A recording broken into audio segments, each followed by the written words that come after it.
Hello les amis et bienvenue dans ce nouveau podcast de la Fabrique des investisseurs, c'est Jérôme, je suis ravi de vous retrouver aujourd'hui pour un nouvel épisode. Alors un épisode un petit peu à l'arrache, tout simplement parce que je n'ai pas eu le temps de préparer de contenu concret, j'ai pas eu le temps de vous préparer d'interview, mais je me suis dit c'est pas grave, on va quand même brancher le micro pour faire un petit peu un update de ce qui se passe au niveau de mes investissements, mais d'une manière générale. Aujourd'hui, les amis, on va parler bourse, on va parler crypto, on va parler bien sûr investissement immobilier, marchand de biens, et on va faire un petit peu un état des lieux de ce qui se passe dans mon écosystème de l'investissement. Mais avant ça, c'est parti, jingle!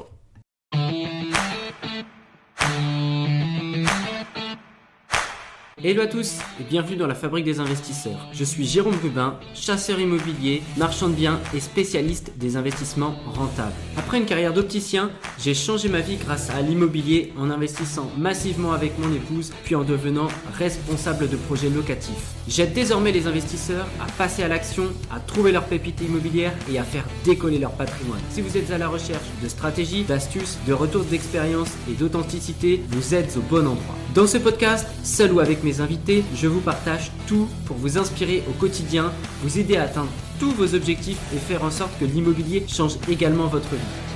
Retrouvez-moi également sur ma newsletter hebdomadaire où vous verrez les coulisses de mon activité et recevrez des conseils sur l'investissement immobilier. En bonus, lors de votre inscription, recevez mon e-book Dénicheur de pépites, un véritable guide pour trouver votre bien rentable même si vous partez de zéro. Allez, c'est parti pour le nouvel épisode du jour. Alors, on va démarrer par quoi? J'ai trop de choses à vous dire, je suis excité comme une puce. Bon, alors on va parler crypto. Alors, qu'est-ce qui se passe dans le monde de la crypto en ce moment? Donc, depuis un mois, ça se casse la gueule. Bon, après une euphorie clairement depuis le mois de novembre, où ça a vraiment bien pumpé de ouf. D'ailleurs, je vais en même temps que je vous parle ouvrir mon compte Ledger pour voir un petit peu l'évolution qu'il y a eu depuis le mois de novembre. Et du coup, les chiffres parlent d'eux-mêmes. Moi, sur mon portefeuille, j'ai une augmentation de près de 60% depuis, alors jusqu'au plus haut qui a été pour moi au 18 janvier.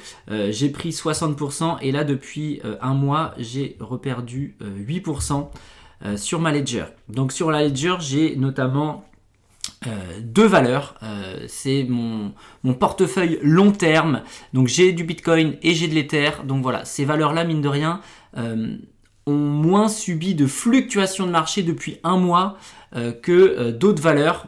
Si je te prends un autre exemple, j'ai notamment un compte Kraken sur lequel j'ai une vision un peu plus agressive, ou du moins je vais tenter des coups, je vais me diversifier. Et je vais prendre des positions sur des valeurs pour prendre le bull run. Sauf que depuis un mois, bah voilà, ça s'est un peu pété la gueule. Une perte de moins 30% en ce qui me concerne sur ce portefeuille Kraken. Mais voilà, encore une fois, je pense que alors je suis pas expert crypto aujourd'hui, je me fie beaucoup aux recommandations et aux intuitions et aux analyses surtout de personnes dont c'est le métier, de personnes expérimentées. Et voilà, je fais le tri forcément dans tout ce qu'ils disent. Mais j'ai pas le temps aujourd'hui de consacrer des heures à la crypto-monnaie. Donc je suis les recommandations et voilà. Et j'ai quand même très bon espoir que ça éclate un peu plus loin dans l'année. Surtout sur les valeurs sur lesquelles je me suis positionné, qui sont des valeurs qui devraient fortement prendre ce fameux bull run. Donc voilà, sur la partie crypto, d'une manière générale, depuis 3 mois, c'est quand même assez pumped up.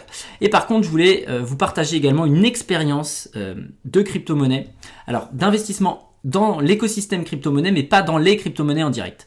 Et en 2020, je crois que ça date de là, j'ai investi dans Summit Mining, l'entreprise Summit que certains d'entre vous connaissent très certainement, et l'entreprise Summit qui s'est absolument pété la gueule pour diverses raisons. Mais voilà, j'avais placé un peu aux alentours des 5000 euros, je crois, sur 3 supports. Donc, Summit Mining, c'est une entreprise à la base qui proposait du minage de crypto-monnaies. Donc, on achetait une part de parcs de minage et à travers lesquels on était reversé sous forme de crypto-monnaies, tout simplement, au prorata de notre investissement. Donc, ça a fonctionné pas mal pendant un an et demi, je dirais. Jusqu'à s'essouffler et jusqu'à totalement disparaître de l'écosystème crypto-monnaie. Donc il y a beaucoup de gens qui restent sur la paille parce qu'il y a eu il y a eu plein de millions d'investissements, il y a eu des dizaines de millions d'investissements réalisés au travers de cette entreprise-là. Et cette boîte n'existe plus, ou du moins n'est plus gérée comme il faut pour pouvoir répondre aux investissements. Donc il y a beaucoup de gens qui ont perdu beaucoup d'argent. En ce qui me concerne, je m'étais diversifié donc sur Summit Mining pour le minage, Summit Gravity qui promettait un investissement dans des crypto-monnaies très performantes. Et puis il y avait également un token, ils avaient créé leur crypto-monnaie qui devait être listée, sur lesquelles je devais avoir mis 500 ou 1000 euros je crois à l'époque. Donc voilà, tout ça s'est envolé comme de la fumée. Et tout ça pour vous dire, les amis, que c'est une leçon.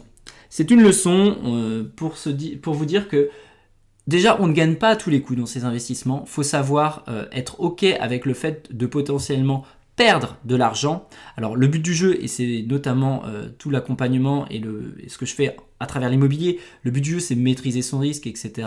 pour bien faire les choses. Donc là, moi à l'époque, j'étais OK avec le fait que c'était une prise de risque, c'était une source de diversification de mes investissements. Mais avec du recul, en fait, si j'avais mis ces 5000 boules à l'époque sur du Bitcoin ou de l'Ether, ça aurait probablement fait pas mal de multiples. Donc c'est une petite leçon à moi-même. Et il y a 2-3 ans de ça, je m'étais fait avoir également sur ça s'appelait comment, Juicy Fields, je crois, avec un bel accent, où j'avais placé à l'époque 500 balles.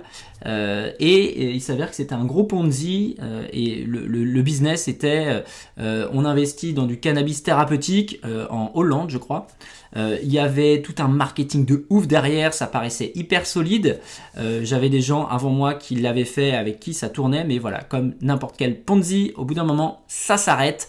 Donc ça a été aussi à l'époque une petite note à moi-même pour me dire, Jérôme, ne t'écarte pas de la stratégie que tu t'es fixé. Donc voilà, aujourd'hui, moi, mes investissements sur la partie crypto, j'ai mon portefeuille long terme, donc Bitcoin et Ether. J'ai mon portefeuille de diversification que je viens de t'évoquer à l'instant. Et sur la partie crypto, désormais, c'est tout.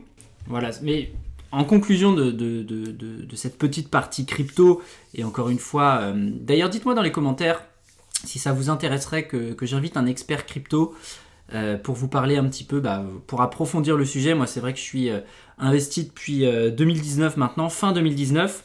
Donc j'ai pu voir forcément, vous imaginez mon portefeuille se démultiplier avec le temps. Alors j'ai fait des conneries, je t'en ai évoqué, mais néanmoins voilà, je pense que c'est une classe d'actifs aujourd'hui sur laquelle il serait vraiment dommage de passer à côté. Alors l'idée c'est bien sûr de prendre les vagues, de prendre les cycles, d'avoir une vision long terme, et c'est toujours ce que je recommande, moi, quelle que soit la classe d'actifs, c'est d'avoir une vision long terme. Je pense que, si tu crois dans la crypto-monnaie et encore plus dans le Bitcoin comme une réserve de valeur, comme un actif un petit peu numérique qui va potentiellement peut-être concurrencer l'or, écoute, je t'invite à vraiment adopter cette vision long terme et puis à prendre position quand le momentum te semblera intéressant. Donc voilà, mais bien sûr ceci n'est pas un conseil en investissement. Donc voilà un petit peu pour la partie crypto. Alors la partie bourse c'est pareil, j'ai démarré étonnamment juste après la crypto-monnaie.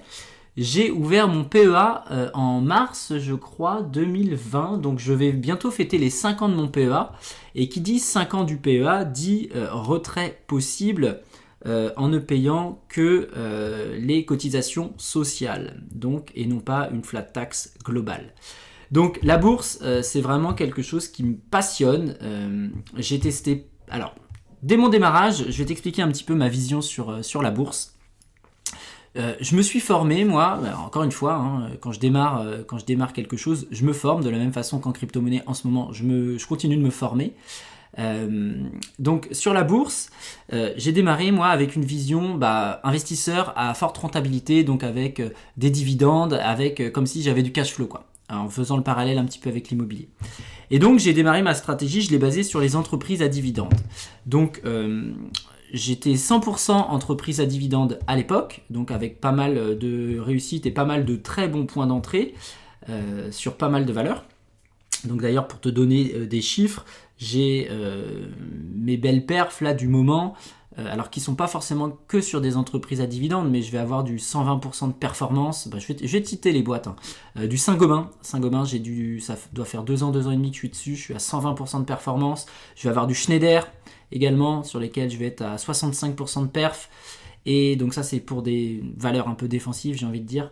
Et après, par exemple, sur du AXA ou du Total, je suis à plus de 60% de performance. Bon, ça, c'est le petit aparté.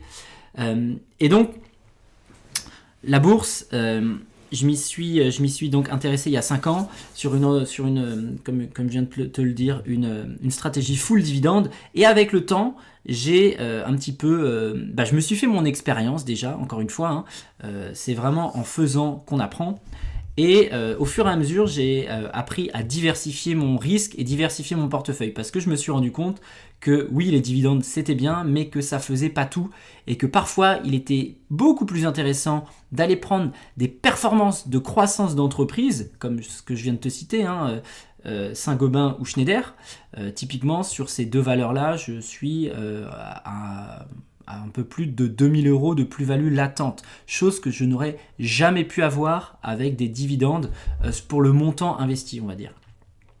Et donc j'ai appris un petit peu à diversifier mon portefeuille, donc sur des valeurs à la fois défensives, je viens de t'en citer 2, mais également sur des entreprises, sur des ETF, qui vont venir, je ne vais pas refaire la définition d'un ETF, grosso modo c'est un panier d'actions dans lequel tu investis, ce qui permet de diluer à mort ton risque. Tu peux investir par exemple sur l'ETF l'ETF mondial, le MSCI World. Donc là, tu investis sur les 1500 plus grandes entreprises au monde. Tu peux investir sur les S&P 500, donc c'est sur le marché américain, les 500 plus grandes entreprises américaines, etc., etc. Et tu peux ainsi segmenter tes investissements en fonction de la catégorie, j'ai envie de dire, qui t'intéresse. Donc marché américain, marché asiatique, marché brésilien, le marché des énergies renouvelables, le marché de l'or. Enfin bon bref, tu as une palanquée de possibilités à étudier bien sûr. Mais voilà, et avec le temps finalement, j'ai diversifié un petit peu mon portefeuille pour trouver un équilibre qui aujourd'hui fonctionne plutôt pas mal, avec toujours cet aspect dividende sur certaines valeurs très fortes. Aujourd'hui, je vais ne plus prendre de risques sur des entreprises à dividendes qui ne sont pas assez stables à mes yeux. Même si j'ai appliqué des règles, je ne vais pas vous les citer ici, parce qu'à l'époque, j'avais fait une formation sur la bourse. Je pense que je la remettrai d'ailleurs à jour quand j'aurai du temps disponible, parce que au bout de 5 ans d'investissement en bourse et pas mal de réussites, quelques échecs aussi que je partage, il y a une méthodologie aujourd'hui qui est là et qui permet finalement d'avoir un portefeuille qui est plutôt sympa et avec des plus-values latentes qui le sont également. Alors je te l'ai dit, j'ai fait des erreurs et je vais t'en citer une. J'avais investi à l'époque sur la boîte Carbios. Alors tu me demandes aujourd'hui ce que c'est, je ne sais même plus, et je ne sais, franchement je sais plus pourquoi j'ai investi sur cette boîte là, qui ne cochait probablement pas tous mes critères. Donc voilà, j'ai fait une exception. Si on reparle un petit peu et on refait le parallèle avec la crypto, je me suis écarté de mon plan de base et clairement ça paye cash dans le mauvais sens, parce que là-dessus je suis en perte ultime. C'est une valeur aujourd'hui qui a été massacrée. Je suis à moins 80% de performance, donc là échec global, et encore une fois on apprend de ses erreurs. Mais voilà, je pense que la bourse aujourd'hui c'est une classe d'actifs hyper intéressante. Moi j'essaye d'investir régulièrement. Alors le DCA est plus ou moins appliqué en fonction des périodes, j'ai envie de dire, mais voilà, c'est quelque chose aujourd'hui qui me semble hyper intéressante et sur lequel pareil j'invite vraiment mes proches à démarrer le plus vite possible, parce que 5 ans ça passe très vite, le portefeuille il est quand même bien augmenté. Et voilà, faut prendre date les amis, faut ouvrir un PEA. Moi je suis sur la plateforme Bourse Direct, qui répond à tous mes critères que j'attends d'une plateforme. Donc c'est très simple d'accès. Donc voilà, n'hésitez pas pareil à me dire en commentaire si vous avez besoin d'aide sur la partie bourse. Je me ferai un plaisir de pouvoir vous aiguiller potentiellement sur le démarrage. Et donc voilà un petit peu ce que je voulais vous dire sur la partie bourse, que on peut mettre en place une stratégie au démarrage et cette stratégie vous permet en effet de démarrer. Et après, c'est votre expérience qui va faire que vous allez pivoter, que vous allez vous ajuster.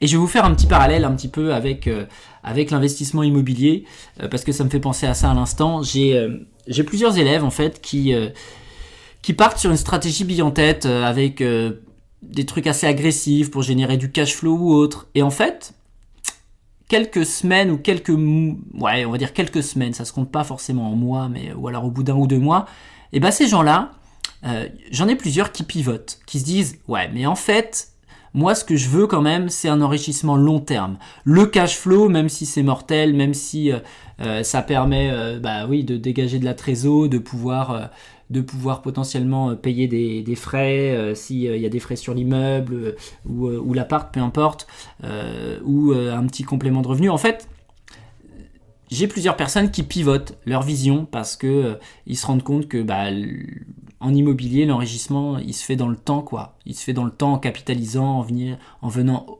optimiser et transformer le bien, en le valorisant. C'est vraiment comme ça qu'on crée de la richesse. Et que, de par les taux actuels, le cash flow, il est quand même beaucoup plus dur à aller chercher sur des stratégies classiques. Alors, on en obtient toujours, mais voilà, il faut abuser de stratégies un petit peu plus offensives, ou alors il faut vraiment faire de la grosse transformation dans les biens. Donc voilà, tout ça pour vous dire les amis que on démarre avec un plan, et que le plan il peut changer au fur et à mesure de notre expérience et potentiellement des objectifs qui peuvent varier.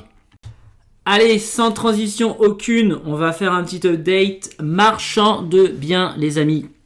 Donc voilà, vous n'êtes pas sans savoir que mois de janvier, j'ai arbitré du coup mon premier bien, première opération terminée. Le mois prochain, je passe également chez le notaire pour arbitrer une deuxième opération. On va signer un compromis de revente pour notre troisième opération. Et je vais passer chez le notaire pour acheter un autre projet d'ici 1 mois, pareil. Donc les choses avancent bien. J'étudie pas mal de projets en parallèle. Voilà, pour l'instant, il y a une stratégie qui se dessine, qui est assez simple en mise en œuvre, qui permet d'enchaîner pas mal les opérations. Donc on ne prend pas des gros tickets à plusieurs centaines de milliers d'euros.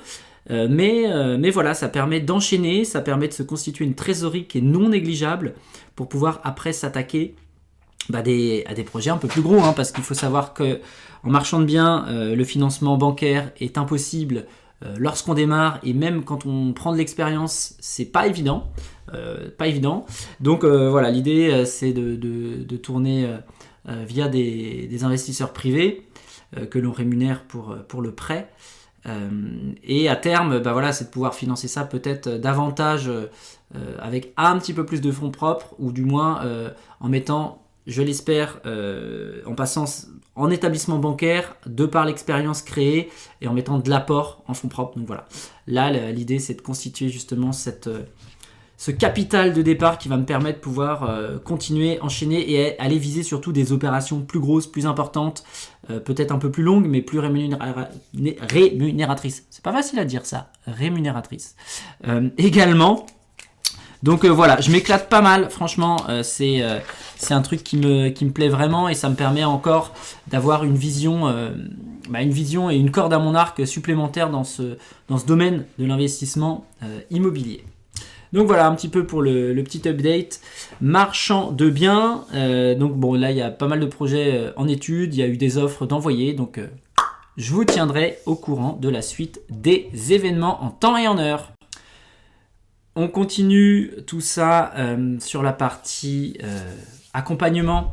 J'ai mis en place, les amis, un questionnaire sur lequel je vous propose un petit bilan personnalisé, sur lequel vous me partagez un petit peu vos freins, qu'est-ce qui vous bloque à passer à l'action, à investir, à trouver le bien rentable. Voilà, le questionnaire, il va vous prendre littéralement 5 minutes, il est dans la barre de description et moi ça me permet un petit peu de comprendre vos problématiques pour pouvoir vous rappeler derrière et voir dans quelle mesure je suis capable de vous apporter de la valeur, je suis capable de vous aider, de vous accompagner, de vous faire avancer. Donc j'ai fait pas mal de calls la semaine dernière, j'ai dû en faire 2-3 je crois. Donc c'est trop cool, merci de prendre le temps de jouer le jeu parce que encore une fois moi mon ambition c'est vraiment de vous aider, ça c'est ma mission, c'est vraiment le truc, je l'ai au fond de mes tripes quoi, c'est important pour moi de vous aider à passer à l'action mais à bien faire les choses, surtout c'est primordial. Les gens qui me connaissent, les gens qui me côtoient au quotidien ou même qui m'ont par téléphone me le disent que voilà, que je suis quelqu'un d'assez transparent, je vends pas du rêve à travers l'investissement immobilier, je dis pas que ça va être facile, mais je dis qu'il y a une méthodologie à appliquer pour lesquelles on va gagner du temps, gagner de l'énergie, on va sécuriser son investissement, on va maîtriser son risque et voilà, c'est toute l'ambition et toute la mission que je me suis fixée. Donc si vous voulez que je vous aide également, il y a le petit questionnaire à remplir juste en dessous et que je prendrai le temps d'analyser pour pouvoir vous recontacter derrière. Donc voilà les amis, c'est dans la barre de description. Et on va conclure ce podcast avec les tips sur le switch locataire. Alors, j'ai eu un départ locataire, donc j'ai remis une petite annonce et j'ai sélectionné un nouveau locataire qui colle absolument toutes les cases de ce que j'attendais de mon futur locataire. Donc je vais vous donner une méthode les amis, en plusieurs étapes à respecter.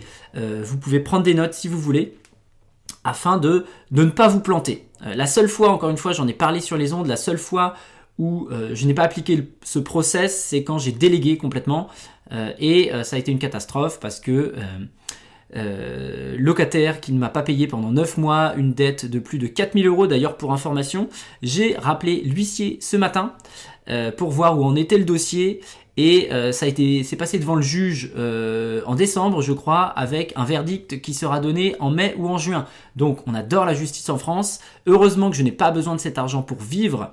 Mais voilà, bon bref, j'espère récupérer cette somme. Le juge... selon l'appréciation du juge. Bon bref, tout ça pour vous dire que y a une méthodologie pour bien sélectionner un locataire et on va regarder ça ensemble dès maintenant.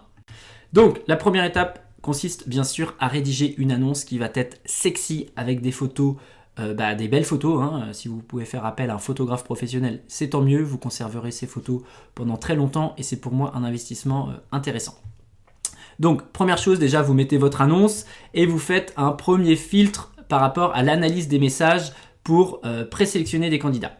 Donc l'idée, là, ça va être quoi? Ça va être de voir un petit peu le contenu du message. Quand j'ai juste un message tout fait de « est-ce que le bien est disponible ?» et qu'il n'y a pas de fiche de profil locataire, la plupart du temps, c'est « next ». C'est même pas la plupart du temps, c'est tout le temps, c'est « next ». Ce que j'attends, moi, d'un message, c'est une présentation. « Bonjour, je m'appelle Clémentine, j'ai 25 ans, je souhaite avoir mon indépendance pour quitter le logement de mes parents, je viens d'avoir un job, blablabla. Bla. » Donc, une description minimum. On évite un max les fautes d'orthographe, s'il y en a quelques-unes, c'est pas dramatique, je suis pas le meilleur là-dedans, mais voilà, il faut un message qui soit quand même lisible. L'idée pour moi, ça va être de retenir 3 à 5 candidats. Deuxième étape, l'entretien téléphonique. Alors, l'entretien téléphonique, l'idée c'est de confirmer votre première intuition par message. Donc, posez des questions ouvertes pour démarrer. Qu'est-ce que vous pouvez me dire sur vous? Laissez la personne s'exprimer, comme ça vous allez voir un petit peu, laissez-la parler, vous allez juger et vous allez vous faire une deuxième impression. Et ensuite vous complétez par des questions fermées.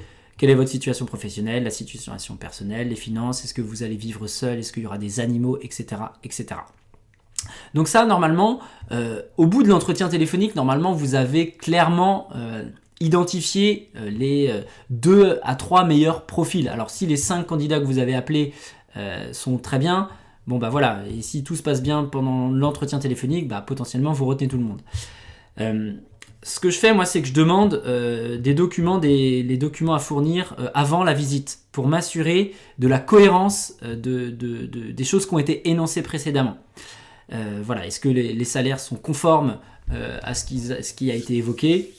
Est-ce que les garants évoqués, il y a ce qu'il faut aussi? Et pour moi, selon mes critères, le dossier, il doit être envoyé rapidement. Si je le reçois 3 jours après, c'est mort, c'est trop tard. Pour moi, un candidat qui postule à un logement, c'est quelqu'un qui a préparé les choses en amont. C'est là où on voit les candidats les plus sérieux. Pour mon exemple de locataire, là, que je viens de faire rentrer, la personne, donc le message excellent, l'impression téléphonique excellente, il m'a envoyé les pièces justificatives en 1 demi-heure. Donc son dossier, il était prêt. Donc pour moi, en fait, c'est feu vert, feu vert, feu vert. Et donc la 3e étape, une fois que vous avez analysé les documents et potentiellement vous pouvez évincer quelques candidats, voilà, si ça ne correspond pas à vos attentes. Et donc on vient fixer les rendez-vous. Donc franchement, sélectionnez les meilleurs profils.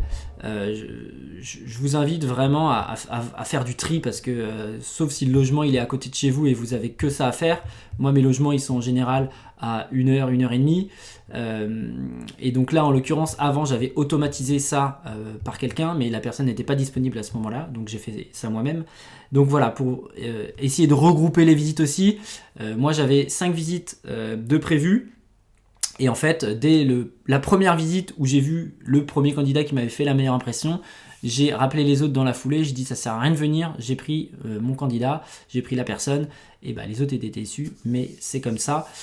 Et basez-vous sur votre intuition. Vraiment, écoutez la petite voix dans votre tête qui va vous dire oui, je crois en cette personne, j'ai des bonnes sensations, j'ai un bon feeling, ou alors il y a un petit truc qui me plaît pas. Donc pour la visite, vous pouvez juger de la ponctualité, de l'attitude de la personne et encore une fois, surtout une question de feeling. Voilà, un petit peu pour ma méthode de sélection de locataires et vraiment à 100% quand j'ai appliqué cette méthode, enfin j'ai appliqué tout le temps cette méthode sauf une fois, quand j'ai délégué, je n'ai jamais eu d'emmerde, vraiment. Et j'ai des gens qui se plaisent dans les logements et tout se passe très bien, il y a d'excellents rapports, etc. Donc voilà, bon ça c'était le petit tips de fin de podcast après avoir blablaté sur les investissements d'une manière générale.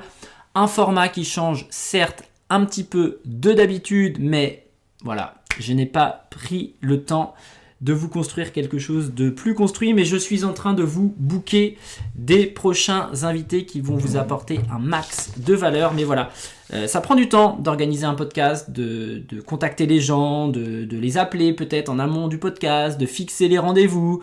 Donc voilà, c'est vraiment un truc qui est assez chronophage, on va pas se mentir. Et ça l'est encore plus quand il y a la construction intégrale du podcast, de l'épisode, où il faut trouver la thématique, il faut faire son plan, les idées, les machins, les trucs.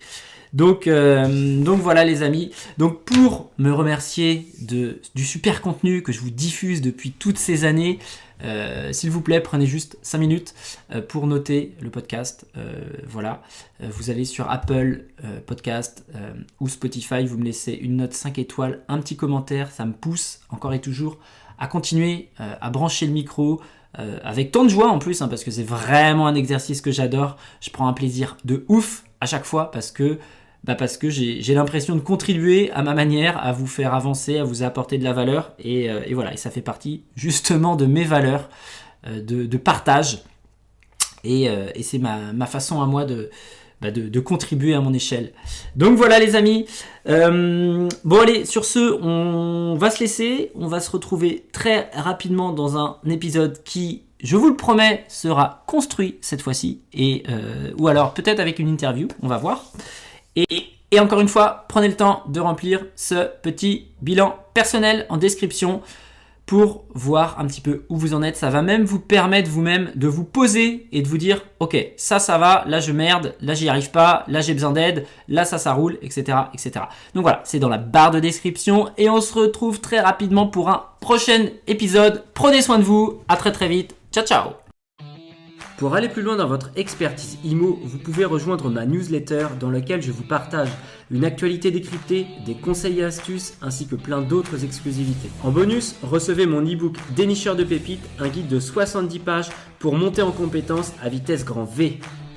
Le lien de la newsletter est dans la description de l'épisode.